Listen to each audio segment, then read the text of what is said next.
अगर इस देश में मैक्सिमम पॉपुलेशन है तो किसकी है? हिंदुओं की है। और अगर बेरोजगारी सबसे ज्यादा है तो सबसे ज्यादा नुकसान किसका है? हिंदुओं का है। अगर महंगाई ज्यादा है तो किसका सबसे ज्यादा नुकसान है? हिंदुओं का है। और आप देश के अंदर झूठे नैरेटिव क्रिएट कर करके पांचवी बड़ी अर्थव्यवस्था हम बन गए। 142वें नंबर पे हैं आप पर कैपिटा इनकम में। अगर भ्रष्टाचार की बात हो रही है और आम आदमी पार्टी पर सबसे बड़ा जो लालछन लगा हुआ है लिकर स्कैम, उसके बारे में थोड़ा डिटेल में बात करते हैं। 10 में से 8 में केजरीवाल का नाम नहीं लेते, अंतिम 2 स्टेटमेंट में केजरीवाल का नाम लेते हैं और बेल मिल जाती है। और आप कह रहे हो material evidence as far as Arvind Kejriwal कुछ भी नहीं है एक्सेप्ट वर्बल। कुछ भी नहीं है वर्बल के अलावा, फिर रिपीट कर रहा हूं, कुछ भी नहीं है वर्बल के अलावा। राघव चड्ढा पार्टी के साथ हैं, बहादुर रहेंगे, क्योंकि खबरें जो चल रही हैं ना, हेडलाइंस जो चल रही हैं, वो तो यही कहती हैं कि अभी बहुत सारे लोग लुकआउट पे हैं। दिल्ली के अंदर हमारा कोई भी विधायक या मिनिस्टर या पार्षद ये सोचता है कि आज वो बीजेपी में चला जाएगा, दोबारा जीवन में कभी वो चुनाव नहीं जीत सकता। इसको कहीं कागज पे हो तो लिख लीजिए आप। ईडी के छापे पड़ रहे हैं, बीजेपी को चंदा जा रहा है। सीबीआई के छापे पड़ रहे हैं, बीजेपी को चंदा जा रहा है। 3,08,000 करोड़ रुपए अलग अलग कंपनियों को ठेके दिए गए और उनसे इलेक्टोरल बॉन्ड के नाम पे चंदा लिया गया। ये क्या है? और दुनिया का कोई मुल्क नफरत की बुनियाद पे आगे बढ़ा ही नहीं, ये कागज पे लिख के मैं दे सकता हूं। डेमोक्रेसी और डिक्टेटरशिप के बारे में आजकल काफी बातें हो रही हैं कि 2024 की इलेक्शन डेमोक्रेसी होगी या डिक्टेटरशिप। इसके बारे में बात करने के लिए शायद एक जो पर्सनालिटी है, एक जो पॉलिटिशियन है, वो हमारे साथ है। Sanjay Singh ji, many thanks for joining us here on Deshbhakt. नमस्कार, आपके दर्शकों को नमस्कार। और thank you for taking time out. मैं जानता हूं कि अभी आप काफी बिजी हो।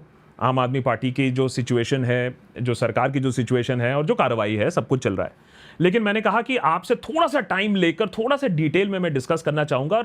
हमने जब ये अपने जो अपने कम्युनिटी है, जब सवाल मैंने उनके लिए ओपन किए कल रात को ही, और इतने सारे सवाल आए हैं, और वो सवाल ईडी के बारे में भी हैं, ये सवाल आपके जेल टाइम के बारे में भी है। लेकिन मैं शुरुआत शायद सबसे पहले करना चाहूँगा आम आदमी पार्टी के मौजूदा हालात से, क्योंकि इसमें तो अब कोई दो राहें नहीं है कि जिस तरीके से टीएमसी के साथ हो चुका है, जिस तरीके से शिवसेना के साथ हो चुका है, एक ओपन अटेम्प्ट है अभी आम आदमी पार्टी को ब्रेक करने का।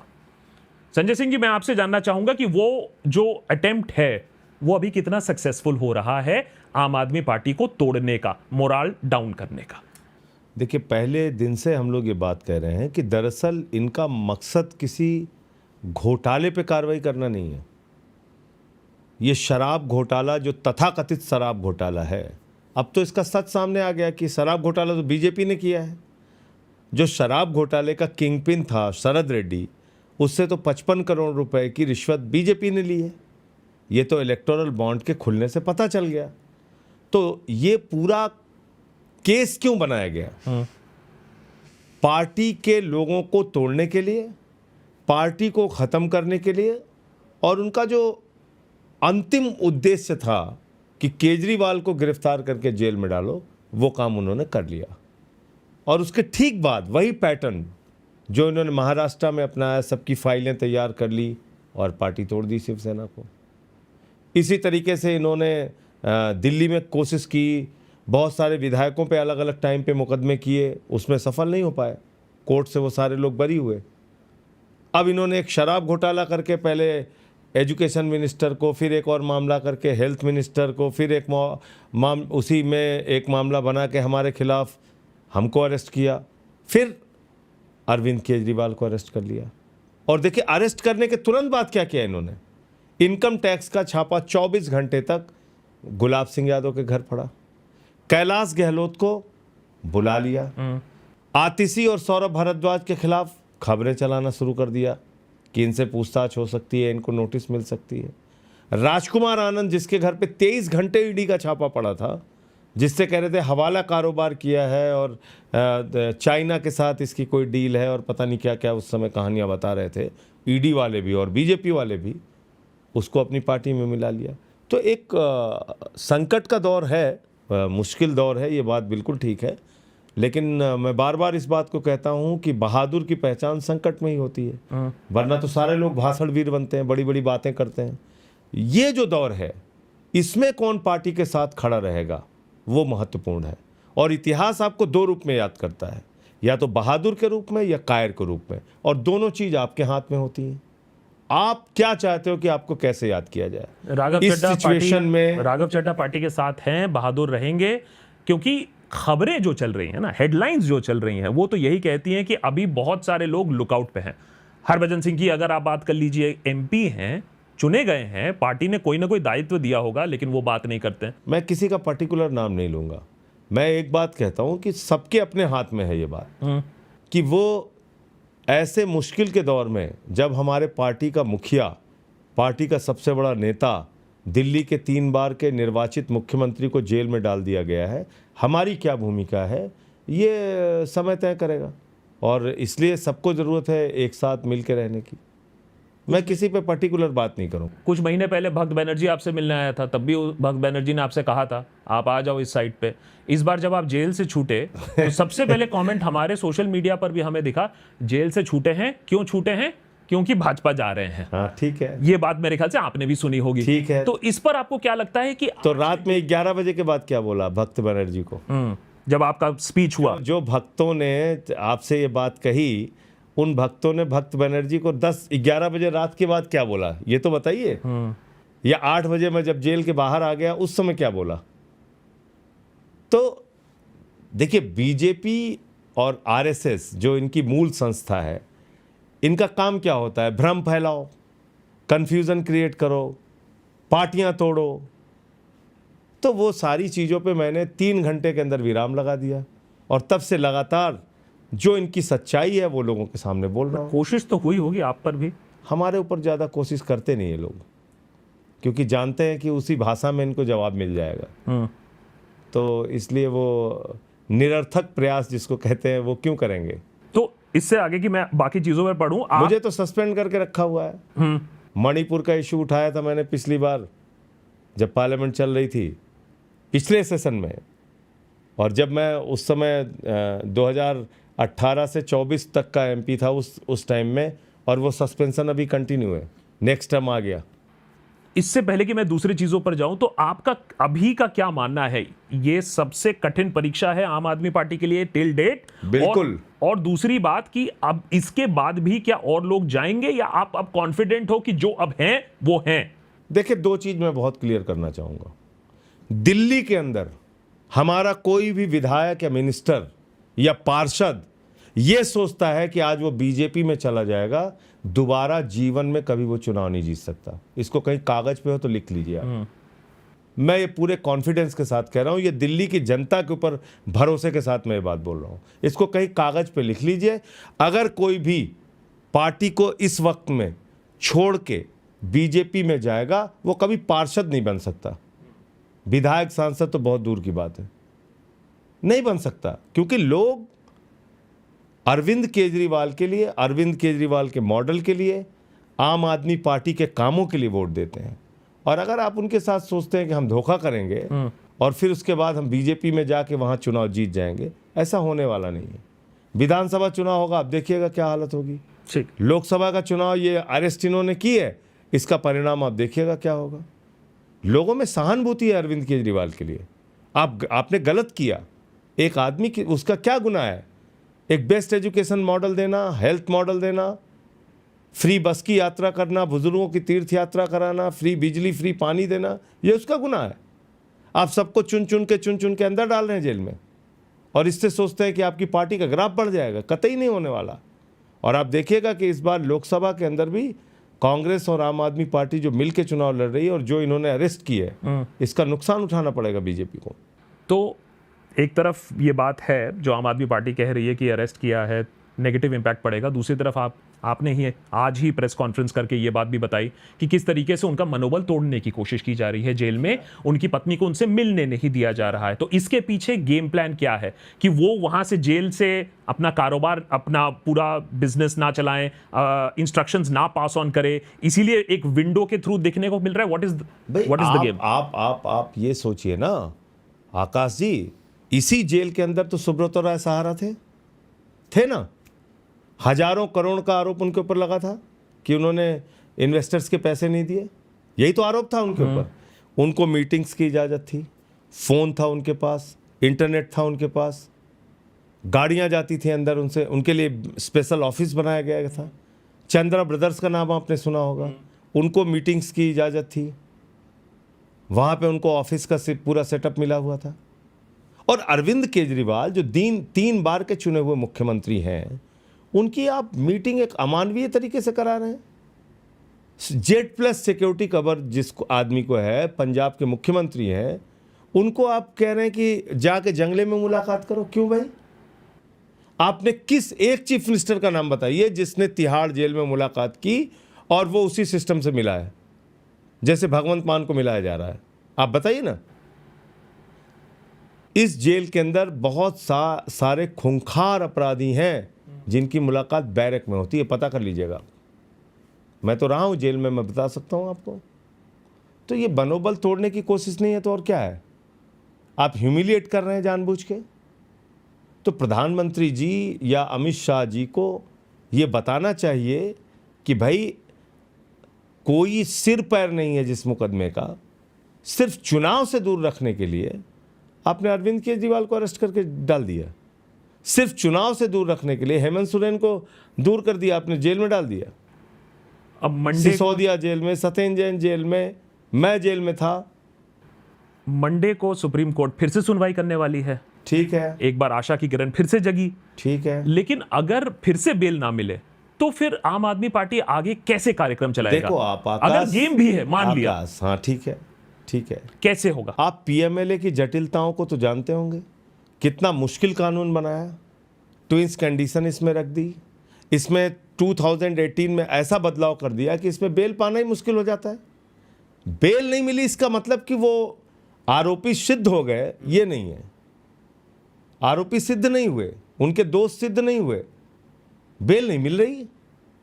80% है अंडर ट्रायल जेलों में, आपको पता है ना। 10 साल से अंडर ट्रायल है, 5 साल से अंडर ट्रायल है, 12 साल से अंडर ट्रायल है, उनको बेल नहीं मिल रही। हमारा इशू ज़्यादा हाईलाइट हो रहा है। एक तो ये कि पॉलिटिशियन होने की वजह से, और दूसरा ये कि न्यायिक प्रक्रियाओं में कई बार लेट हो जाता है। इसका मतलब ये नहीं भाई, साईं बाबा का केस देखिए ना, एक व्यक्ति 90% हैंडीकैप, आपने 10 साल उसकी ज़िंदगी का बर्बाद कर दिया और बाद में कह दिया वो निर्दोष है। तो 10 साल जो उस आदमी का गया उसके लिए जवाबदेह कौन है? कोई है जवाबदेह? कल को मनीष सिसोदिया जी निर्दोष होकर निकलेंगे, सत्येंद्र जैन निर्दोष होकर निकलेंगे, केजरीवाल साहब निर्दोष होकर निकलेंगे, या 6 महीने बाद मैं निकला। ये जो समय गया इसकी जवाबदेही कौन तय करेगा? कौन है इसके लिए जिम्मेदार? मोदी जी आके बताएंगे सामने? उसका जवाब अमित शाह जी बताएंगे? उसका जवाब तो कोई नहीं देगा। लेकिन रेप्यूटेशनल डैमेज हुआ है कि नहीं संजय जी? कतई आम नहीं आदमी हुआ। पार्टी जो कि एंटी भ्रष्टाचार पार्टी कतई थी। नहीं हुआ। इसलिए मैं कह रहा हूं कि जब पूरे देश के सामने ये बात आ गई कि भाई एक आदमी 10 नवंबर को अरेस्ट हो रहा है, 15 नवंबर को बीजेपी को चंदा दे रहा है 5 करोड़ रुपए, और अपनी रिहाई तक 55 करोड़ रुपए दे रहा है, तो शराब घोटाले का मनी ट्रेल तो साफ तौर पे पकड़ में आ रहा है ना। और आप एक चीज बताइए, 55 करोड़ रुपए बीजेपी के खाते में चला गया, प्रधानमंत्री जी को पता नहीं चला, नड्डा साहब को पता नहीं चला, अमित शाह जी को पता नहीं चला। एक किंग पिन जो शराब घोटाले का है, जिसको खुद ईडी ने कहा किंग पिन है, उसने 55 करोड़ रुपए दे दिया और किसी को पता ही नहीं चला। तो कहेंगे अनोनिमस है ना, इलेक्टोरल बॉन्ड तो अनोनिमस है, उनको नहीं पता चला किसने दिया। अच्छा, इस पे आप भी भरोसा कर रहे हो? मैं कह रहा हूं, मैं एक चीज, अरे अजीब बात है, तो उसके खाते क्यों नहीं सीज हुए? ईडी के अरेस्ट में था ना, वो जुडिशियल कस्टडी में था ना, उसके खाते क्यों नहीं अटैच किए? खातों को क्यों नहीं सीज किया गया? इसका तो जवाब देंगे आप। ईडी वालों से पूछिए, बताइए, बीजेपी वालों को पूछिए उनसे तो कि भाई एक आदमी जो किंग पिन है, जिसको खुद ईडी कह रही है किंग पिन है, पूरी बीजेपी कह रही है वो किंग पिन है, शरद रेड्डी, वो आदमी जेल में रहते हुए, जुडिशियल कस्टडी में रहते हुए मनी ट्रांसफर कैसे कर रहा है? मैं ईडी और पूरी इस केस पर आ रहा हूं, लेकिन और शरद रेड्डी को भी छोड़ दीजिए। अगर ईडी के छापे पड़ रहे हैं, बीजेपी को चंदा जा रहा है, सीबीआई के छापे पड़ रहे हैं, बीजेपी को चंदा जा रहा है, इसके तो एक नहीं अनेक उदाहरण मिल चुके हैं अब इलेक्टोरल बॉन्ड में। तो बीजेपी कैसे भ्रष्टाचार के खिलाफ बोल सकती है? आज चंदा दिया, कल ठेका मिला, आज चंदा दिया, कल ठेका मिला, इसकी पूरी क्विड प्रो को मिल जा रहा है। 3,08,000 करोड़ रुपए अलग अलग कंपनियों को ठेके दिए गए और उनसे इलेक्टोरल बॉन्ड के नाम पे चंदा लिया गया। ये क्या है? आपने देखा कोई ईडी सीबीआई की कार्रवाई? ये तो इसका मतलब ये तो आपने सेलेक्टिव तरीके से तय कर लिया कि जिस केस में ना तो डेड बॉडी मिल रही है, ना हथियार मिल रहा है कि हत्या कैसे हुई, वहां तो आपने हत्यारे तय कर दिए, ये भी हत्यारा, वो भी हत्यारा, वो भी हत्यारा। और जिस केस में साफ साफ मनी ट्रेल मिल रहा है, साफ साफ क्विड प्रो को दिख रहा है, साफ साफ करप्शन दिख रहा है कि बीजेपी ने भ्रष्टाचार किया है, उस पर आप कोई कार्रवाई नहीं करते। इन्होंने 15 लाख करोड़ रुपए पूंजीपतियों का माफ कर दिया, रामचरितमानस का श्लोक पढ़ के माफ कर दिया। आप बताइए ना मुझे। मैं ये सारी बातें 3.5 लाख करोड़ रुपए सेटलमेंट के जरिए, हेयर कट के जरिए माफ कर दिया पूंजीपतियों का। ये इन्होंने चौपाई पढ़ के माफ कर दिया रामचरितमानस की। संजय जी, ये सारी बातें अगर मैं मान लूं, उसके बाद भी द फैक्ट रिमेन्स कि ये इन लोग कह रहे हैं, लोगों को ये बताया जा रहा है कि ये पॉलिटिक्स है, this is all part of politics, ये राजनीति है, हम राजनीति कह रहे हैं 400 पार करेंगे। कैसे करेंगे? तो 200 पार क्यों नहीं किया बंगाल में? 45 पार क्यों नहीं किया दिल्ली में? 21 पार क्यों नहीं किया मिजोरम में? 75 पार क्यों नहीं किया हरियाणा में? कितने पार गिनाऊं आपको? कितने पार गिनाऊं? आपको लगता है कि नहीं कितने है वो? पार गिनाऊं? 130 पार क्यों नहीं किया कर्नाटका में? अभी 15 इलेक्शन हुए हैं 2010 से 14 से लेके 2024 तक, 15। और हर जगह पे 121 पार क्यों नहीं किया उड़ीसा में पिछली बार 2019 में? तो ये मैंने आपको कहा ना, भ्रम फैलाने की महारत हासिल है बीजेपी को, झूठ फैलाने की महारत हासिल है बीजेपी को। हिटलर का एक प्रचार सचिव था गोएबल्स, वो था, कहता था कि भाई एक झूठ को 100 बार बोलो तो वो सच हो जाएगा। उसी सिद्धांत पे बीजेपी चलती है। इन्होंने एक बार पूरे देश में फैलाया, गणेश जी दूध पी रहे, गणेश जी दूध पी रहे। अच्छे अच्छे लोग गणेश जी को दूध पिलाने पहुंच गए पूरी दुनिया में। हमारे बगल में एक सेठ जी थे, उन्होंने कहा दूध नहीं पिया, तो कहने लगे पाप किए होगे सेठ जी, इसीलिए नहीं पिया। बोले नहीं नहीं पिया तो, लेकिन थोड़ा थोड़ा पिया। तो आपको इतना आतंकित कर दिया गया है झूठ फैला फैला के।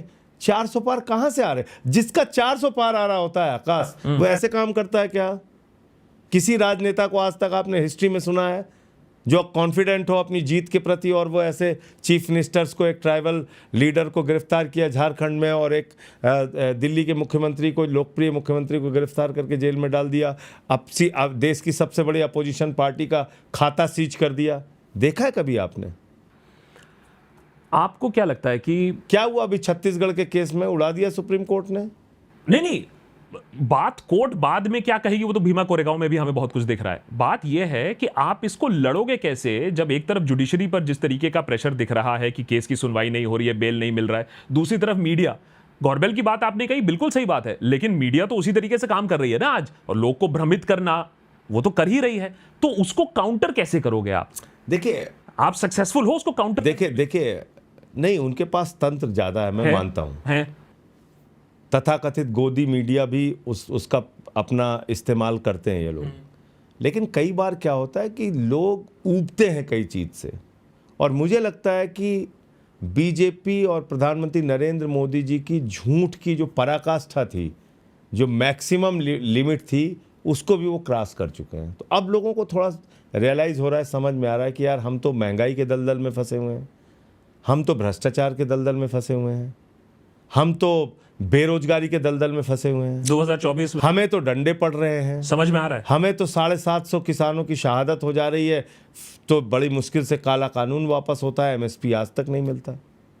तो अब ये लोगों को कहीं ना कहीं रियलाइज। और एक चीज आप बताइए, जब कहते हैं साहब हिंदुओं का भला कर रहे हैं, अगर इस देश में मैक्सिमम पॉपुलेशन है तो किसकी है? हिंदुओं की है। और अगर बेरोजगारी सबसे ज्यादा है तो सबसे ज्यादा नुकसान किसका है? हिंदुओं का है। अगर इस देश में मैक्सिमम पॉपुलेशन किसकी है तो किसकी है? हिंदुओं की है। अगर महंगाई ज्यादा है तो किसका सबसे ज्यादा नुकसान है? हिंदुओं का है। अगर किसानों की संख्या सबसे ज्यादा है इस देश में तो हिंदुओं की है। अगर उनको एमएसपी नहीं मिल रही है तो सबसे ज्यादा नुकसान किसका है? हिंदुओं का है। तो आप हिंदुओं के नाम पे राजनीति करके और हिंदुओं का ही सबसे ज्यादा नुकसान कर रहे हैं। उनके बच्चों को अच्छी शिक्षा नहीं मिल रही है, उनको पीने का साफ पानी नहीं मिल रहा है, बिजली का इंतजाम उनके लिए नहीं हो रहा है, हेल्थ का इंतजाम उनके लिए नहीं हो रहा है, और आप देश के अंदर झूठे नैरेटिव क्रिएट कर करके 5वीं बड़ी अर्थव्यवस्था हम बन गए। 200 लाख करोड़ रुपए का कर्जा हिंदुस्तान के ऊपर, अब 5वीं बड़ी अर्थव्यवस्था बन गए। पर कैपिटा इनकम में कहाँ हैं आप? 142वें नंबर पे हैं आप पर कैपिटा इनकम में। यानी इस देश के प्रति व्यक्ति की आमदनी के मामले में हम 142वें नंबर पे खड़े हैं पूरे दुनिया में। आप 5वीं बड़ी अर्थव्यवस्था बन जाइए या तीसरी बन जाइए या पहली बन जाइए, आम आदमी को उसका क्या फायदा हो रहा है?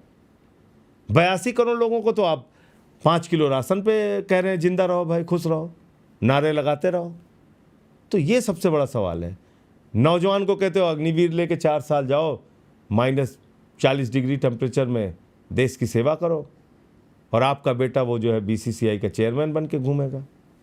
तो ये क्या है? ये सारी जो बातें आप बता रहे हो इसमें कोई डिबेट नहीं है, लेकिन ये बातें क्या ग्राउंड तक गई हैं संजय? हाँ, अब जा रही हैं, मैं आपको ये कह रहा हूं, और इसीलिए घबराकर वो ये सारी कार्रवाई कर रहे हैं प्रधानमंत्री जी। अगर वो 400 पार होते तो ये कभी नहीं करते।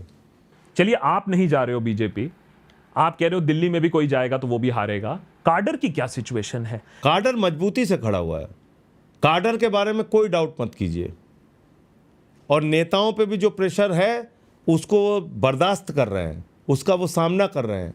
इक्का दुक्का ऐसे मामले मिलेंगे, मैं ये नहीं कह रहा हूँ, राजकुमार आनंद एक उदाहरण हो सकते हैं, लेकिन मैक्सिमम हमारी लीडरशिप तो लड़ रही है ना। वो देख भी रहे हैं बाकी लोग कि यार जब केजरीवाल लड़ रहे हैं, जेल में रह रहे हैं, नहीं झुक रहे हैं इनके सामने, उनको तमाम तरीके से प्रताड़ित किया जा रहा है, फिर भी वो मजबूती से लड़ रहे हैं, टूट नहीं रहे हैं, झुक नहीं रहे हैं। तो काडर भी एनर्जी से, उत्साह से भरा हुआ है कि हम भी लड़ेंगे इनसे। उनके जेल के विधायक और मंत्री भी उस उत्साह के साथ भरे हुए हैं। ऐसा नहीं कि सारे लोगों को आप दबा देंगे और तोड़ देंगे पार्टी को। उनके जेल में रहने या बाहर आने का कितना बड़ा इंपैक्ट है? ये क्या क्रिटिकल फैक्टर रहेगा कि कितने दिन और वो जेल में रहते हैं, और आपकी परफॉर्मेंस और आपकी पार्टी की यूनिटी कितनी सॉलिड रहती है? मंडे को सुनवाई है सुप्रीम कोर्ट की। हमें उम्मीद है कि फैसला जो है वो सकारात्मक हमारे पक्ष में आना चाहिए, क्योंकि कोई मामला नहीं है जैसे मैंने आपको बताया। और अगर मान लीजिए बेल मिलने में थोड़ा समय भी लगता है, मैं मान लेता हूं, तो भी हमारी पार्टी दिन प्रतिदिन और मजबूत हो रही है, लोगों की और सहानुभूति जुट रही है, और लोग ये देख रहे हैं कि यार पूरे देश के जितने बड़े बड़े बेईमान हैं उनको तो प्रधानमंत्री जी गले लगा रहे हैं, और ऊपर से वो भ्रष्टाचार के खिलाफ भी बोल रहे हैं। ये मुझे बड़ी अजीब बात लगती है प्रधानमंत्री जी के बारे में, कि प्रधानमंत्री जी कहते हैं एक भी भ्रष्टाचारी को नहीं छोड़ूंगा, ये मोदी की गारंटी है। तो मैंने कहा ये मोदी की गारंटी है, एक भी भ्रष्टाचारी को नहीं छोड़ूंगा, इस बात की गारंटी है। पूरब से लेकर पश्चिम तक, उत्तर से लेकर दक्षिण तक, सारे भ्रष्टाचारियों को पकड़ पकड़ के बीजेपी में शामिल करूंगा, इस बात की गारंटी है। हो रहा है इस देश में 70,000 करोड़ का घोटाले का आरोप, सिंचाई घोटाले का आरोप प्रधानमंत्री जी लगाते हैं अजीत पवार पे, उसको अपनी पार्टी में शामिल कर लेते हैं। छगन भुजबल पे महाराष्ट्र सदन के घोटाले का आरोप लगता है, उनको अपनी पार्टी में शामिल कर लेते हैं।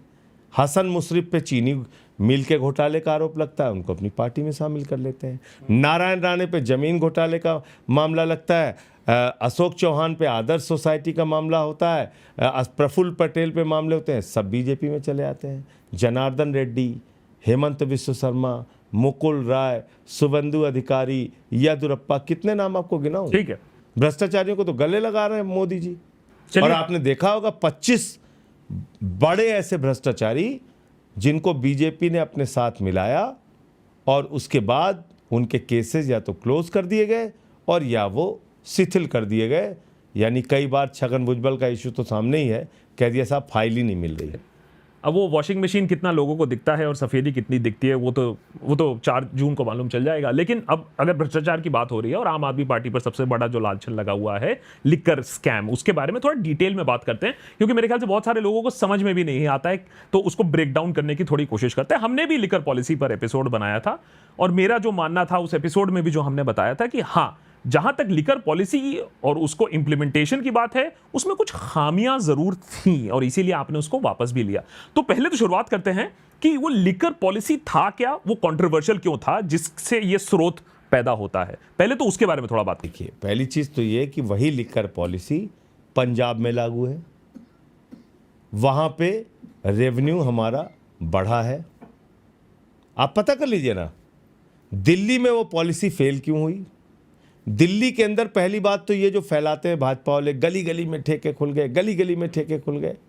जितने ठेके पुरानी पॉलिसी में थे उतने ही ठेके नई पॉलिसी में स्वीकृत किए गए। स्कूल के पास ठेके खुल गए, ये भी बात सुन तो लीजिए आप, पहली बात, पहले भी कहाँ कहाँ ठेके थे वो भी उठा के देखिए, और हमने कहाँ कहाँ के ठेके बंद कराए वो भी उठा के देखिए। जहाँ जैसे कंप्लेंट मिली वो ठेके हमने बंद भी कराए। फिर इन्होंने फैलाया कि साहब एक के बदले दो, एक के बदले दो चलाया। वो हमारे हाथ में नहीं था, और जिसने एक के बदले दो जिस वेंडर ने किया उसके खिलाफ तो हमने लिख के दिया है। ये कभी बताया आपको भाजपा वालों ने कि भाई हमारी गवर्नमेंट ने लिख के दिया कि ये यहाँ पे दिल्ली में नहीं चलेगा? हमने लिख के दिया। उसके बाद इन्होंने जितने स्वीकृत ठेके थे, क्योंकि लैंड हमारे पास नहीं, एरिया हम डिसाइड कर नहीं सकते, तो इन्होंने उन एरियाज के अंदर उनके ठेके नहीं खुलने दिए, जिससे हमारा रेवेन्यू लॉस हुआ और हमने पॉलिसी को वापस लिया। तो ये कुल मिला के ये जो फैलाया जाता है कि भाई खामियां थी इसलिए, नहीं, वही पॉलिसी पंजाब के अंदर सक्सेसफुल है क्योंकि वहाँ लैंड हमारे पास है, लॉ एंड ऑर्डर हमारे पास है। दिल्ली के अंदर ये जो पॉलिसी है, इस पॉलिसी के अंदर इन्होंने जितने स्वीकृत ठेके थे वो भी नहीं खुलने दिए। और स्वीकृत पंजाब ठेके में का सेम मतलब पॉलिसी चल रहा है। सेम पॉलिसी है। ठीक है, ओके। अब आ जाइए, इन्होंने मामला क्या बनाया है वो बड़ा इंटरेस्टिंग है, और आपके दर्शकों को एक एक करके जानना जरूरी है। भाई ये केस चल रहा है कि मजाक चल रहा है? देश की प्राइम इन्वेस्टिगेटिंग एजेंसी 2 साल से जांच कर रही है, 2 साल से, और ट्रायल नहीं शुरू हुआ अभी तक। कितने साल आप जांच करना चाहते हैं और कितने साल तक जांच चलेगी? कितने साल तक जांच चलेगी? 4 जून। 4 जून भी तो आप जल्दबाजी कर रहे हैं। 4 जून बहुत जल्दबाजी कर रहे हैं। ये केस को पहले समझ लीजिए। ईडी के पास 162 गवाह हैं, 162। सीबीआई के पास 294 गवाह हैं, 294। ईडी सीबीआई मिलाकर कुल 456 गवाह हैं, 456। 50,000 पन्नों की चार्जशीट अब तक दाखिल किया है दोनों ने मिलके, और 20,000 पन्ने अनरिलाइड अपॉन डॉक्यूमेंट में हैं। ये पता है किसी को, जो बीजेपी वाले बोलने आते हैं चैनल पे, ये पता है कि 20,000 पन्ने छिपा के रखे हुए हैं ईडी ने? 20,000 पन्ने, यानी ऐसा डॉक्यूमेंट जो उन्होंने रिकॉर्ड पे नहीं लगाया। क्यों नहीं लगाया भाई? सेक्शन 50 पीएमएलए में जो बयान दर्ज होता है, आप कहते हैं साहब ये बयान अगर आपने झूठा दिया तो आपके खिलाफ कार्रवाई होगी। किसी से भी पूछताछ करते हैं, मैं तो अपने केस के बारे में नहीं बोल सकता, आप किसी से भी पूछताछ करते हैं तो आप पूछिएगा उनसे कि भाई आपसे क्या बताते हैं। वो पहले सबसे पहले बताते हैं कि देखो भाई सेक्शन 50 पीएमएलए में हम आपका बयान ले रहे हैं, और अगर आपने झूठा बयान दिया तो आपके खिलाफ कार्रवाई होगी। ठीक है। अब आप समझ लीजिए केजरीवाल पे क्या मामला है। 456 में कुल मिला के 4 गवाहों ने केजरीवाल का नाम लिया। चलिए साहब, इन 4 गवाहों ने नाम लिया, अब किस परिस्थिति में नाम लिया ये आपके दर्शकों को जानना जरूरी है। नंबर 1 आते हैं मंगुंटा रेड्डी, नंबर 2 है राघव रेड्डी, नंबर 3 है शरद रेड्डी, नंबर 4 है सी अरविंद। मंगुंटा रेड्डी के घर पे 16 सितंबर 2022 को छापा पड़ता है, रेड पड़ती है ईडी की। 10 फरवरी 2023 को राघव रेड्डी उसके बेटे को अरेस्ट कर लिया जाता है। 16 जुलाई को केजरीवाल का नाम लेते हैं बाप बेटे, और 18 जुलाई को उसकी बेल हो जाती है राघव रेड्डी की, और 10 स्टेटमेंट देते हैं दोनों बाप बेटे मिलके। 10 स्टेटमेंट, 10 में से 8 में केजरीवाल का नाम नहीं लेते। 10 में से 8 में केजरीवाल का नाम नहीं लेते, अंतिम 2 स्टेटमेंट में केजरीवाल का नाम लेते हैं और बेल मिल जाती है। तो ये क्या है? ये इन्वेस्टिगेशन है इनकी। अब आ जाइए शरद रेड्डी पे। और वो मंगुंटा रेड्डी कौन है? जो टीडीपी से अभी एमपी का चुनाव लड़ रहा है, मोदी जी की फोटो लगा के वोट मांग रहा है, जिसके घर पे शराब घोटाले के कारण कार्रवाई हुई थी। वो आज की तारीख में जाके पता कर लीजिए, मोदी जी की फोटो लगा के वोट मांग रहा है वो। अब आ जाइए शरद रेड्डी। 9 नवंबर 2022 को उसके घर पे छापा पड़ता है। 10 नवंबर 2022 को उसकी अरेस्ट होती है। 15 नवंबर 2022 को 5 करोड़ रुपए की पहली रिश्वत नजराना पेशगी बीजेपी को देता है और अपनी रिहाई तक वो 55 करोड़ रुपए देता है। 55 करोड़ रुपए देता है। तो इसमें तो मनी ट्रेल साफ तौर पे दिख रहा है। 25 अप्रैल को उसकी बेल हो जाती है। 25 अप्रैल के बयान के पहले 12 स्टेटमेंट देता है शरद रेड्डी। 10 में केजरीवाल जी का नाम नहीं, वो 10 ईडी छिपा लेती है, अनरिलाइड अपॉन डॉक्यूमेंट, और 2 में केजरीवाल का नाम है, उसको रिकॉर्ड पे लाती है। सी अरविंद चौथे बयान। सी अरविंद कहते हैं हमने मनीष सिसोदिया को अरविंद केजरीवाल के घर पे कोई डॉक्यूमेंट दिया। अब कोई अंतर्यामी है अरविंद केजरीवाल जी की क्या और एक सेक्रेटरी अपने मिनिस्टर को डॉक्यूमेंट नहीं देगा, क्या देगा? उसमें कहाँ करप्शन एस्टेब्लिश हो जाता है? कोई मनी ट्रेल नहीं मिला, 1 रुपए केजरीवाल के घर नहीं मिले, 1 रुपए मनीष सिसोदिया के घर नहीं मिले, कोई पैसा बरामद नहीं हुआ। हवाई केस चले जा रहा है। संजय जी, आपकी सारी बातें मैं समझता हूं, मैं मानता हूं, लेकिन द फैक्ट इज कि कॉमन परसेप्शन में तो आदमी यही बोल रहा है कि देखो बेल नहीं मिली है, कुछ तो गड़बड़ है, शराब है सबसे पहली तो बात, और दूसरा है पैसे की बात है और बेल नहीं मिली है।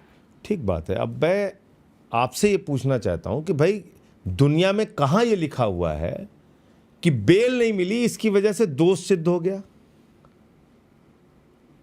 लोअर कोर्ट के डिसीजन को डिस्ट्रिक्ट कोर्ट बदल देता है, यानी कि डिस्ट्रिक्ट कोर्ट लोअर कोर्ट के फैसले से असहमत है, डिस्ट्रिक्ट कोर्ट के डिसीजन को हाई कोर्ट बदल देता है, यानी कि हाई कोर्ट डिस्ट्रिक्ट कोर्ट के फैसले से असहमत है, हाई कोर्ट के फैसले को सुप्रीम कोर्ट बदल देता है, यानी कि सुप्रीम कोर्ट हाई कोर्ट के फैसले से असहमत है, 2 जजों के बेंच को 3 जजों के बेंच उसके फैसले को बदल देता है, 3 जजों के फैसले को 5 जजों का बेंच सुप्रीम कोर्ट का बदल देता है, 5 जजों के फैसले को 7 जजों का बेंच बदल देता है, और दिल्ली के मामले में 5 जजों के 5-0 के फैसले को प्रधानमंत्री नरेंद्र मोदी जी बदल देते हैं, जिसमें हमें सर्विसेज का अधिकार मिलता है। तो क्या आप सेलेक्टिव तरीके से कोर्ट की सराहना करेंगे और कोर्ट की तारीफ करेंगे? जो निर्णय केजरीवाल के खिलाफ आएगा उस पर भाजपा वाले लड्डू बांटेंगे, जो निर्णय बीजेपी के खिलाफ आएगा उसको पार्लियामेंट में बदल देंगे। ये कैसा आपका कोर्ट के आदेश को देखने का नजरिया है? चुनाव आयोग के नियुक्ति के मामले में जो फैसला सरकार के खिलाफ आएगा, यानी उनको पसंद नहीं आएगा, उसका कानून तो पार्लियामेंट में हम बदल देंगे साहब। हिंडनबर्ग में जो मामला आएगा तो उसकी तो हम जांच नहीं कराएंगे। तो सेलेक्टिव तरीके से आप कहेंगे काम करेंगे क्या? सुप्रीम कोर्ट इलेक्टोरल बॉन्ड पे कोई फैसला देगा तो उसकी तो आप एकदम पूरी जान लगा के उसको कोशिश करेंगे कि ये फैसला रुक जाए। तो कोर्ट के प्रति क्या आस्था है आपकी? अगर इलेक्टोरल बॉन्ड्स का खुलासा नहीं होता, सबरीमाला में क्या बोला था अमित शाह ने, आप बताइए ना। तो इसलिए मैं कह रहा हूं कि आप सेलेक्टिव तरीके से कोर्ट की तारीफ करेंगे और कोर्ट के फैसले को लेके उछलेंगे, और आपके खिलाफ जब सुप्रीम कोर्ट फैसला देगा तो आप कानून बदल देंगे। ये क्या है? अगर इलेक्टोरल बॉन्ड्स का फैसला नहीं आता सुप्रीम कोर्ट का और ये खुलासा नहीं होता, एसबीआई को बोला नहीं जाता कि सारे डिटेल्स दो, तो क्या ये जो अभी डिफेंस आप माउंट कर पा रहे हो कि यहां पेपर ट्रेल, अगर आप मनी ट्रेल देखो तो ये तो बीजेपी के तरफ जा रहा है?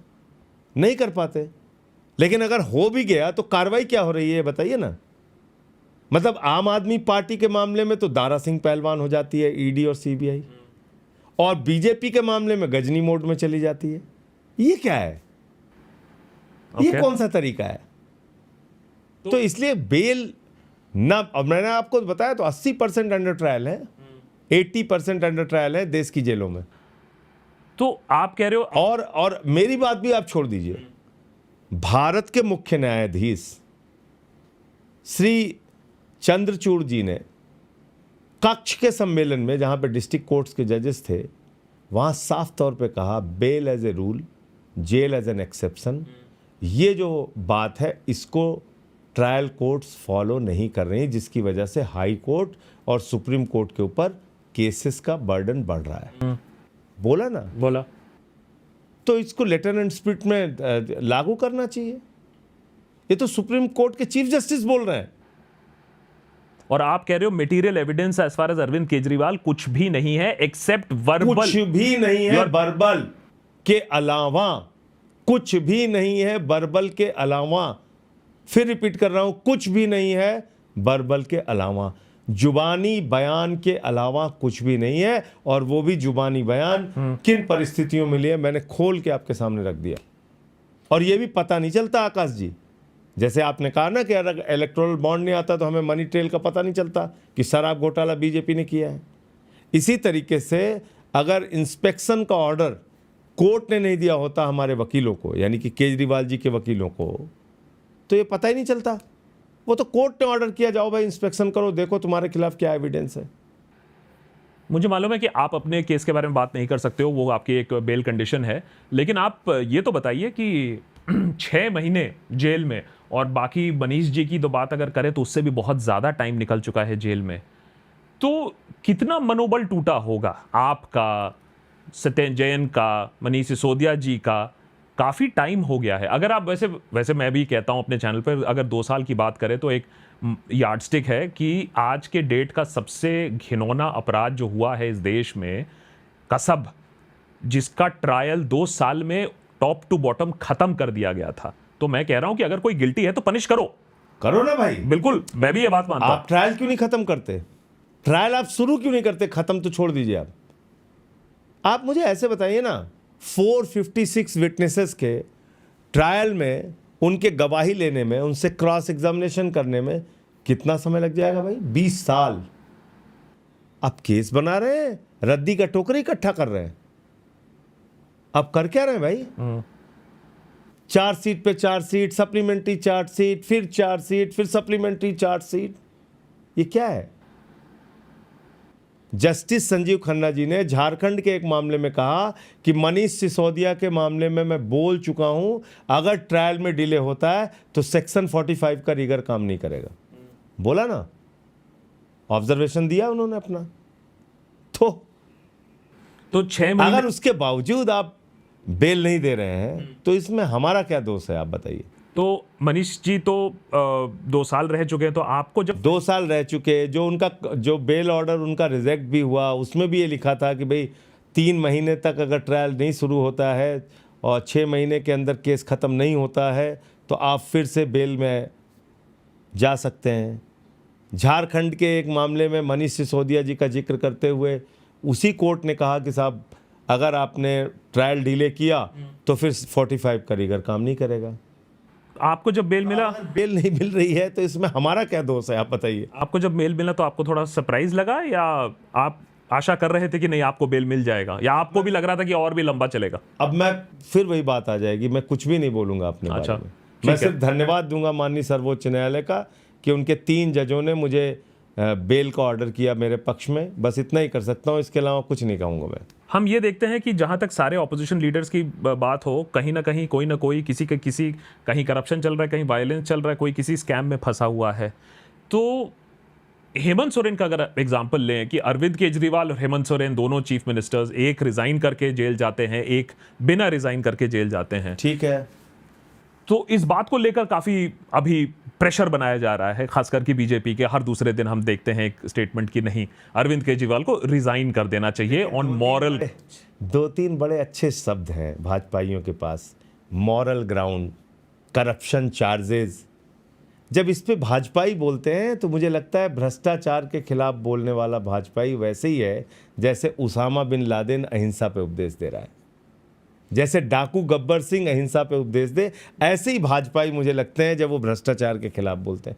भाजपा बोलेगी भ्रष्टाचार के खिलाफ?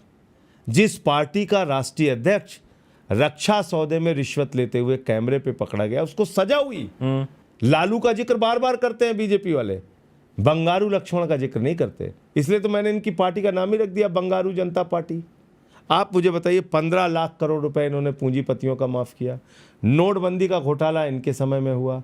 नीरव मोदी, मेहुल चौकसी, विजय माल्या, नितिन संदेशरा, ललित मोदी हजारों करोड़ रुपए हिंदुस्तान का लेके भाग गए। बैंकों में जमा पैसा, जनता का पैसा, कोई कार्रवाई हुई? 3,53,000 करोड़ रुपए इन्होंने बैंक सेटलमेंट के जरिए माफ कर दिया पूंजीपतियों का। कोई पूछने वाला है? सेंट्रलाइज्ड करप्शन है इनके यहाँ, और चुनिंदा सारे जितने देश भर के भ्रष्टाचारी थे उनको अपनी पार्टी में शामिल कर दिया। फिर वो भ्रष्टाचार के खिलाफ बोलते हैं। और मॉरल ग्राउंड, कितना अच्छा शब्द आपने इस्तेमाल किया। मॉरल ग्राउंड मणिपुर के लिए नहीं है आकाश जी, जहां पे कारगिल फौजी की पत्नी को निवस्त करके घुमाया जाता है, 1 साल से वहां दंगे फसाद हिंसा हो रही है, उसके लिए मॉरल ग्राउंड नहीं है। मणिपुर के मुख्यमंत्री को कंधे पे बिठा के माला पहना के घुमा रहे हैं, वहां मॉरल ग्राउंड नहीं है। अजय मिश्रा का बेटा 4 किसानों को कुचल के मार देता है, वहां मॉरल ग्राउंड नहीं है, वो देश का गृह राज्य मंत्री है। किसान बेटियों को, पहलवान बेटियों को यहीं घसीट घसीट के मारा गया जंतर मंतर पे, उनको न्याय नहीं मिलेगा। संजय जी, मॉरल ये सब होने के बावजूद, मॉरल ग्राउंड, ये सब होने के बावजूद परसेप्शन, हमारे यहाँ अवधि में कहते हैं सूप बोले तो बोले, चलनियों बोले जेके 72 छेद, मतलब भाजपा ही बोलेंगे मॉरल ग्राउंड और उस पे भ्रष्टाचार पे। आप मुझे बताइए, अरविंद केजरीवाल वो नेता हैं जिन्होंने अपने IRS की नौकरी छोड़ के देश की सेवा का संकल्प लिया। 49 दिन की सरकार में तो किसी ने इस्तीफा नहीं मांगा था ना। और भाजपा कितने बड़े कलाकार हैं देखिए, ड्रामेबाज। जब हमने 49 दिन की सरकार पे सैद्धांतिक रूप से इस्तीफा दिया तो कहने लगे भगोड़ा है, भगोड़ा है, भगोड़ा। कहते थे कि नहीं कहते थे? कहते थे कि नहीं कहते थे? अब जब हम अच्छी सरकार चलाने लगे तो कह रहे हैं इस्तीफा दो, इस्तीफा दो, इस्तीफा दो। तो इनका मकसद कोई नैतिकता वैतिकता का नहीं है, और कम से कम भाजपाइयों से तो नैतिकता हमें बिल्कुल नहीं सीखनी है। अरविंद केजरीवाल वो व्यक्ति हैं जो 49 चपरासी की नौकरी कोई नहीं छोड़ता। 49 दिन के मुख्यमंत्री, वो भी पहली बार बने थे, उन्होंने छोड़ दिया। ठीक है, तो ये सब देखने के बाद जब एक डिफेंस माउंट होता है, कोशिश अच्छी हुई थी, इंडिया अलायंस नाम भी बहुत अच्छा था, एक बस था, वो जो बस था इंडिया अलायंस। आपका शायद एक सवाल रह गया जेल वाला। मैं यही पूछ रहा था कि वही रिजाइन की बात है, और कि उनको रिजाइन करना चाहिए था कि नहीं था जेल जाने के बाद, वो एक डिमांड होता है। नहीं, आपने ये भी पूछा कि जेल में आपका हाँ मनोबल टूटने वाली बात, तो मैं वो उदाहरण आपको दे देता हूँ। जैसे मैं ईडी की कस्टडी में गया तो वहाँ जाने के बाद पत्नी को मिलने की इजाज़त होती थी शाम को आधे घंटे, और वकील साहब मिलने आते थे। तो उसके बाद वाईफाई उन्होंने बताया कि भाई वो बेटी आई हुई है, बहुत रो रही थी, परेशान थी, और बेटा भी बड़ा परेशान था, ये था। तो मैंने वहाँ से एक चिट्ठी लिखी अपनी बेटी को, वो पढ़ के सुनाया भी था उसने एक कार्यक्रम में। और मैंने उसको लिखा कि भाई बहादुर व्यक्ति की पहचान संकट के समय में होती है, वैसे तो सारे लोग बहादुर बनते हैं। आज जो परिस्थिति सामने आई है, देश के इतने बड़े बड़े तानाशाहों से मैं लड़ रहा हूँ, तो आप लोग मजबूत रहना। तो ये पहले दिन ही मेरे दिमाग में क्लियर हो गया था कि अब ये लड़ाई लंबी चलेगी, ये यहाँ रुकनी नहीं है। क्योंकि मैंने अडानी पे बोला पार्लियामेंट में, मैंने मोदी जी के खिलाफ नारे लगाए पार्लियामेंट के अंदर, तो मैं जानता था कि मुझे टारगेट करेंगे। मैंने यहाँ बैनर लगवा दिया था, फक्कड़ हाउस में ईडी का स्वागत है, आपने देखा होगा। तो मुझे पता था कि ये ऐसा कर सकते हैं मेरे साथ। तो पहला काम मैंने किया कि जिन लोगों ने देश के अंदर क्रांति करते हुए या दुनिया के अंदर क्रांति करते हुए, आज़ादी के आंदोलनों में हिस्सा लेते हुए लंबी जेल यात्रा काटी, उनके बारे में पढ़ा। नेल्सन मंडेला जी को पढ़ा, गांधी जी को पढ़ा, शहीद आजम भगत सिंह को पढ़ा कि कैसे कैदियों के अधिकार के लिए जतिन दास जी ने 63 दिन की अनशन के बाद अपनी शहादत दे दी। बहुत सारी किताबें पढ़ी, जाति प्रथा पे पढ़ा, डॉक्टर लोहिया को, डॉक्टर अंबेडकर को पढ़ा। तो एक कॉन्फिडेंस, पहली गिरफ्तारी गांधी जी की तो साउथ अफ्रीका में हुई थी, और हाफ पैंट में रखा जाता था, अपमानित किया जाता था नेल्सन मंडेला जी को। बहुत सालों के बाद तो उनको फुल पैंट पहनने के लिए दिया गया। जेल के जिस कोठरी में उनको रखा गया था, वो खड़े होते थे तो सर लगता था। और जब ये सब कुछ पढ़ा तो मुझे लगा कि उस जमाने की जेल और इस जमाने की जेल में तो ज़मीन आसमान का अंतर है। काला पानी में जो हमारे क्रांतिकारी थे, साल में एक चिट्ठी अपने परिवार को लिख पाते थे। इतनी दुश्वारियाँ उन्होंने झेली, इतनी तकलीफ़ें झेली उन्होंने इस देश के लिए। तो ये देश ऐसे आज़ाद नहीं हुआ, बहुत मुश्किलों से आज़ाद हुआ। और आज की जेल और उस समय की जेल में तो ज़मीन आसमान का अंतर है। आपको कैंटीन है, वहाँ पे आपको सारे सामान मिल जाते हैं, खेलने के लिए बैडमिंटन का कोर्ट है, म्यूज़िक का रूम है, मल्टीपर्पज़ हॉल है, वॉक कर सकते हैं, खाना 2 वक्त का मिल रहा है आपको। वो लोहे की बेड़ियों में रखे गए शहीद आजम भगत सिंह। तो ठीक है, हम लोग एक मौजूदा समय में एक तानाशाह सरकार से लड़ रहे हैं, तो जो कुछ भी झेलना पड़ा झेला। लेकिन हर दिन 6 महीने में यही सोचता था, जिस दिन बाहर निकलूंगा और मजबूती से 4 गुना ताकत से इनके खिलाफ बोलूंगा। और वो काम मैंने आते ही शुरू कर दिया। इस बात की तसल्ली है मुझे। वो आपका जेल के बाहर वाला स्पीच, वो लिखा हुआ था पहले से? कोई लिखा हुआ नहीं था। जब मैं वहाँ से निकला तो मैंने जेल के गेट को देखा, आसमान को देखा, और कोई शुभचिंतक था साथ में जिसने कहा कि सर अब प्लीज़ मत बोलिएगा, शांत रहिएगा कुछ दिनों तक। तो मैं जब चलते हुए आ रहा था, 300 कदम लगभग सफ़र मैंने तय किया होगा वहाँ से बाहर आते हुए। तो उस दौरान मैंने तय किया कि नहीं, मुझे और मजबूती से बोलना है, वरना एक तो ये जो कि आप बता रहे थे कि झूठी खबरें इन लोगों ने चलाना शुरू कर दिया था कि क्या है बेल के पीछे का खेल और ये वो क्वेश्चन मार्क लगा के, तो पहले तो उस पर विराम लगाना था। और दूसरा ये मैसेज देना था कि हम आपकी जेल से डरे हुए नहीं हैं और ना आपके सामने झुकेंगे। तो वो हमने, कोई तैयारी नहीं थी, जो अंदर दिल से आया। आप जानते हो मैं लिख के ज़्यादा भाषण देता नहीं, जो दिमाग में आता है, दिल में आता है, वही बोलता हूँ। नहीं, उसके लिए वैसे धन्यवाद, क्योंकि मैंने ट्वीट भी किया था इसके बारे में कि अभी संजय जी बहुत कम पॉलिटिशियंस हैं जो बिना लिखे, बिना परखे, अच्छा क्या इंटरव्यू लोगे, अच्छा क्या सवाल पूछोगे, वो बात करने के लिए तैयार नहीं होते हैं। संजय जी, आपसे तो कहा नहीं मैंने कुछ, आप Correct. बता दो, अपने दर्शकों को बता दीजिए आप। करेक्ट। तो मैं तो कभी ये तय नहीं करता कि क्या पूछो क्या नहीं पूछो। जब कैमरे के सामने है तो आप पत्रकार हैं और मैं आपके सामने इंटरव्यू देने वाला हूँ। लेकिन इसी से ही रिलेटेड मैं अब आता हूं, एक रही आपकी बात, एक रही आम आदमी पार्टी की बात और एक रही विपक्ष की बात। अब लास्ट में आते हैं विपक्ष पर। इंडिया अलायंस बनी, लगा कि हाँ एक यूनाइटेड फ्रंट बन रहा है। अभी हमने हाल ही में डेरेक ओब्रायन से भी बात की कि भाई हमने पूछा उनसे कि क्या चल रहा है आपका, आपने तो कांग्रेस के साथ नहीं किया गठबंधन युग, वहां तो आप बोल रहे हो। तो उन्होंने कहा देखिए बंगाल में तो हम ही इंडिया ब्लॉक हैं, बंगाल में तो हम ही लड़ेंगे, आम आदमी पार्टी भी अच्छी है अपनी, हम उनको समर्थन करेंगे, लेकिन बंगाल में हम अपना 42 लड़ेंगे, सब लोग अपना अपना लड़ ले। तो कहीं ना कहीं एक फ्रेगमेंटेशन होते हुए दिख रहा है। तो अभी जो ऑपोजिशन की बात है, यूनाइटेड ऑपोजिशन की बात है, आप लड़ रहे हो ठीक है, गिवन, लेकिन क्या एक यूनाइटेड ऑपोजिशन, कांग्रेस अपने तरीके से एक यूनाइटेड फाइट हो रहा है? क्योंकि वही मैटर करेगा ना अल्टीमेटली, 4 जून को तो वही दिखेगा ना। ठीक है। देखिए कहीं कहीं हो रहा है, कहीं कहीं नहीं भी हो रहा है। और ऐसा नहीं कि एनडीए में नहीं हुआ, एनडीए में भी ऐसा पहले हुआ है, और कि जेडीयू उनके खिलाफ लड़ी है या दूसरे भी जो उनके घटक दल हैं वो उनके खिलाफ चुनाव लड़ते हैं दूसरे राज्यों में। ऐसा पहली बार नहीं हो रहा है। ठीक है। दूसरी बात क्या है कि जहाँ तक सवाल है इंडिया गठबंधन का, इंडिया गठबंधन बहुत कम समय में तैयार हुआ। ये बहुत सारे दल जो इसमें आए, ये पहले नहीं थे कांग्रेस के साथ, ये पहले नहीं थे किसी गठबंधन के अंदर।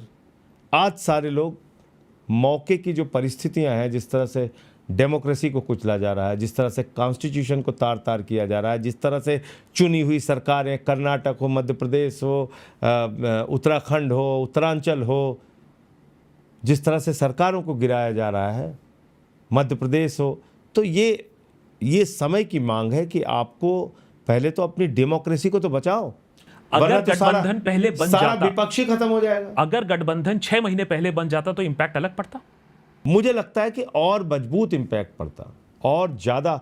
अगर ये सीट शेयरिंग जो तय करने में थोड़ा समय लग गया, ये समय अगर नहीं लगता तो शायद और इफेक्टिव तरीके से हम लोग काम कर सकते थे। लेकिन मेरा फिर भी अभी भी मानना है कि इंडिया गठबंधन की सरकार बनेगी 2024 में, और भारतीय जनता पार्टी जिस तरह से डरी हुई है, एनडीए जिस तरह से डरा हुआ है, और आज के और 15 दिन 20 दिन पहले की सिचुएशन में जो फ़र्क आ रहा है, ये फ़र्क धीरे धीरे बढ़ता जाएगा।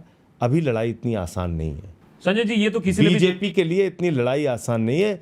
सर्वेज के भी जो रिजल्ट आ रहे हैं वो पहले क्या थे और अब क्या थे, उसमें धीरे धीरे अंतर देखने को मिल रहा है। संजय जी, जिसने भी इलेक्शंस देखे हैं वो ये बात तो जानता है कि इलेक्शन जब तक खत्म नहीं होता, जिस दिन पोलिंग नहीं होती है उस दिन परिस्थिति बिल्कुल बदल सकती है। लेकिन सवाल तब भी ये है कि बहुत सारे वोट पेंडुलम के हैं ना, अनडिसाइडेड है ना। ठीक है, तो लेकिन जो पेंडुलम वाले हैं उनको मैसेज क्या जा रहा है इंडिया अलायंस की तरफ से, एक सिंगुलर मैसेज क्या जा रहा है? देखिए, मैंने इसीलिए कई बार कॉमन मिनिमम प्रोग्राम की बात की कि 5, 6, 10 मुद्दे हमें ऐसे बताने चाहिए देश को कि भाई इन मुद्दों पे हम काम करेंगे इंडिया गठबंधन की सरकार बनने के कौन बाद। से मुद्दे हैं ये? नहीं, वो बेरोजगारी से जुड़ा हुआ मुद्दा है, वो महंगाई से जुड़ा हुआ मुद्दा है, वो किसान की एमएसपी से जुड़ा हुआ मुद्दा है, वो महिलाओं की सुरक्षा से जुड़ा हुआ मुद्दा है, महिलाओं की आर्थिक स्थिति से जुड़ा हुआ मुद्दा है। तो ये सारे मुद्दों पे मैंने बात भी किया है, रेजोनेट कर पाया है। और मुझे नहीं, मैंने कहा मैं बात किया है, एक कॉमन मिनिमम प्रोग्राम पूरे देश के सामने आना चाहिए कि भाई ये सरकार हमारी बनने पे, इंडिया गठबंधन की सरकार बनने पे ये 5 या 10 मुद्दे हैं जिस पे हम जरूर काम करेंगे। लेकिन वो हुआ नहीं है अभी भी मैं तो कहता हूँ वक्त है, अभी भी वक्त है। क्योंकि अनएम्प्लॉयमेंट, जैसे सीएसडीएस का सर्वे ही दिखाता है, अनएम्प्लॉयमेंट इतना बड़ा मुद्दा है, लेकिन वो जो एक रेजोनेंस क्रिएट करना है उसमें तो असफलता हुई है। अब वो क्यों हुई है फिर? नहीं, ऐसा नहीं कि असफलता हुई है, अपने अपने तरीके से लोगों ने उठाया है। अभी जैसे ये न्याय यात्रा निकली, हो सकता है उसको मीडिया में बहुत ज़्यादा स्पेस नहीं मिला, लेकिन इतनी लंबी न्याय यात्रा निकली, उसमें क्या मुद्दे उठाए राहुल गांधी जी ने? उसमें यही मुद्दे उठाए, महंगाई का सवाल, बेरोजगारी का सवाल, किसानी का सवाल, ओबीसी के सर्वे का सवाल। तो ये सारे सवाल लोगों के बीच में चर्चा में तो आए हैं। और अगर अपनी हालात को देखते हुए, और जैसे मोदी जी ने कहा था 2014 में कि भाइयों और बहनों जब घर से निकलना तो सिलेंडर देख के जाना, अगर वास्तव में सिलेंडर देख के लोग इस बार चले गए तो क्या हालत होगी मोदी जी की? अगर वो सिलेंडर देख के अपना गए तो क्या हालत होगी? अब तो कई चीज़ देख के जाना पड़ेगा, घर का टमाटर देख के जाना पड़ेगा, लहसुन देख के जाना पड़ेगा, सरसों का तेल देख के जाना पड़ेगा, मोटरसाइकिल जो खड़ी होगी घर में उसको भी देख के जाना पड़ेगा, और छोटी मोटी पेट्रोल वाली कार होगी उसको भी देख के जाना पड़ेगा। तो अब तो बहुत कुछ देख के जाना पड़ेगा। आपने जो इतने सारे तथ्य बताए, फैक्ट्स हैं, वो फैक्ट्स हैं, लेकिन आपको क्यों लगता है कि जब इतने सारी चीजें हैं जो फैक्ट्स हैं, वो फिर जमीनी हकीकत क्यों नहीं दिखती है? अगर उन्होंने मीडिया का इस्तेमाल किया है, अगर प्रोपेगेंडा का इस्तेमाल किया है, तो क्या विपक्ष ने वो काउंटर प्रोपेगेंडा नहीं कर पाए? एक जमाना था जब आम आदमी पार्टी डिजिटल में एकदम कांटे की टक्कर देती थी। अभी भी डिजिटल में हम उनसे आगे हैं। आपने रिपोर्टर महोदय को सुना होगा, अभी 2-3 दिन पहले उन्होंने पूरा आकलन किया है, बताया है। तो हम जहां उनसे लड़ पा रहे हैं वहां हम लड़ रहे हैं, जमीन पे भी लड़ रहे हैं, जेल में भी जाके लड़ रहे हैं, सोशल मीडिया प्लेटफॉर्म पे भी लड़ रहे हैं। अब गोदी मीडिया तो हमारे हाथ में तो है नहीं, उतने करोड़, 1000 करोड़ होंगे नहीं आपके पास, ठीक है, तो उसमें हम क्या कर सकते हैं? बट अदरवाइज आप कह रहे हो कि हर जगह जहां आप लड़ पा रहे हो, क्योंकि मुझे दिखा, जहां इंडिया अलायंस की बात है, मुझे तो दिखता है कि वो डिजिटल में कंप्लीट फेल है। मैं आम आदमी पार्टी की बात नहीं कर रहा हूं, लेकिन ओवरऑल में अगर दूसरी पार्टी की बात, कांग्रेस भी अच्छे से मैसेज कर रही है अपना। देखिए क्या है कि जाहिर सी बात है, जो मेन स्ट्रीम मीडिया है, इलेक्ट्रॉनिक मीडिया है, उसका स्पेस बड़ा है। तो अगर वहाँ वो अपने ढंग से खबरें चलवाने में सफल हैं तो उसका तो हम कुछ इलाज नहीं कर सकते ना।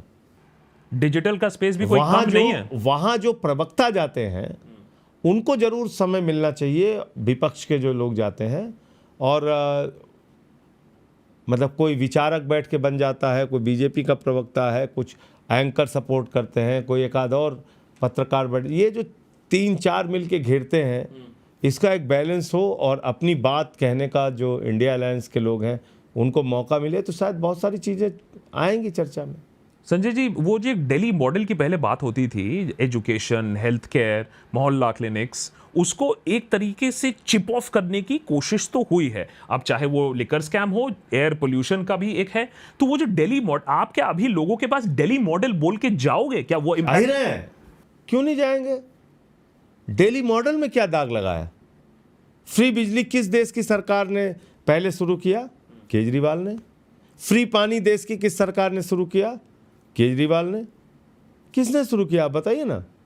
बस की फ्री यात्रा किस सरकार ने देश में शुरू किया? केजरीवाल ने।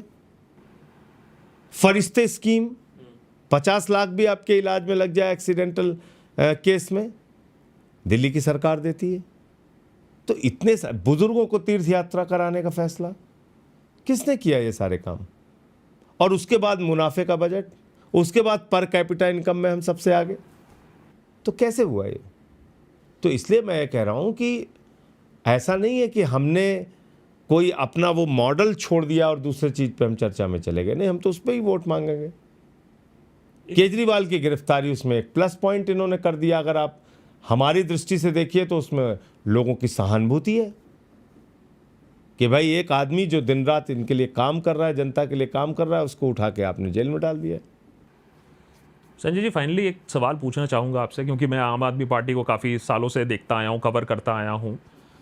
एक टाइम था जब मुझे लगा था कि आप भी कहीं ना कहीं एक सेंस ऑफ कॉम्प्रोमाइज़ था कि भैया देखिए, स्टेट हमारे चलने दीजिए, सेंटर आप चलने दीजिए, अमित शाह से मिलने की बात हो, एक कॉमराडरी बिल्ड करने की कोशिश हुई थी।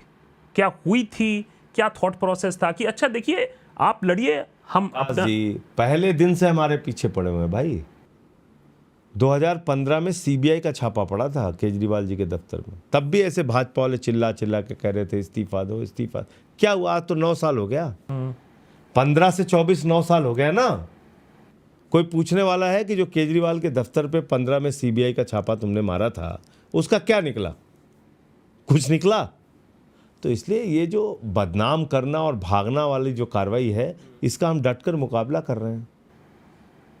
ये हमारे फेवर में कभी नहीं रह भी नहीं सकते, क्योंकि हम उनकी जो झूठ की दुकान है उसको बंद कराने पे लगे हुए हैं। ठीक भाई, हम हिंदू धर्म को वसुदेव कुटुंबकम के रूप में मानते हैं कि पूरा विश्व हमारा परिवार है। हम उस हिंदू धर्म को मानते हैं जहाँ पे हर पूजा के बाद प्रार्थना होती है, धर्म की जय हो, अधर्म का नाश हो, प्राणियों में सद्भावना हो, विश्व का कल्याण हो। हम तो प्राणियों में सद्भावना और विश्व के कल्याण वाले हिंदू धर्म को मानते हैं, और ये नफरत फैलाने का काम करते हैं प्रधानमंत्री जी और उनकी पार्टी। ये बुनियादी फर्क है।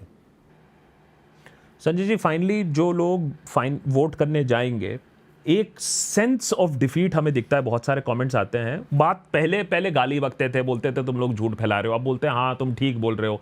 अब थोड़ा डिसअपॉइंटमेंट भी हो गया, अच्छा ठीक है अब हम क्या कर सकते हैं, नोटा दबा देंगे या फिर वोट नहीं करेंगे। जो वोट करने जा रहे हैं उनसे आप क्या कहना चाहोगे?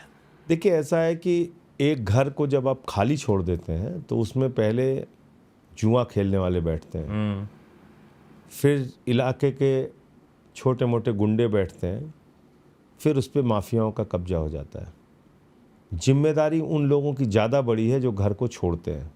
घर को छोड़िए नहीं, वरना चोर घुसेंगे, गुंडे घुसेंगे, माफिया घुसेंगे, आपके घर के ऊपर कब्जा करेंगे और आपको भगाएंगे।